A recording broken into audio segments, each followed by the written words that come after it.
Paano po ipinaliwanag ng Panginoong Hesukristo yung hula tungkol po sa Kanya?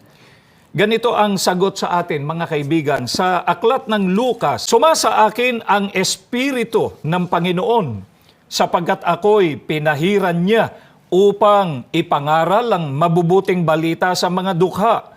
Ako'y sinugo niya upang itanyag sa mga bihag ang pagkaligtas at sa mga bulag ang pagkakita, upang bigyan ng kalayaan ang nangaapi, upang itanyag ang kaaya-ayang taon ng Panginoon, at binalumbon niya ang aklat at isinauli sa naglilingkod at naupo, at ang mga mata ng lahat ng nasa sinagoga ay nangakatitig sa kanya.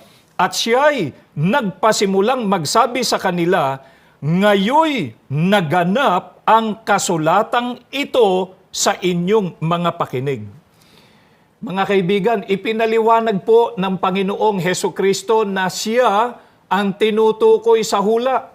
Kaya mga kaibigan, napansin po ba ninyo, consistent na ang mga isinugo ng Diyos katulad po ni Juan Bautista, ni Apostol Pablo at ng Panginoong Hesukristo ay may binabanggit o nagpapatotoong hula tungkol sa tungkulin na kanilang gagampanan. Ito po ang nagsilbing credentials nila bilang sugo ng Panginoong Diyos.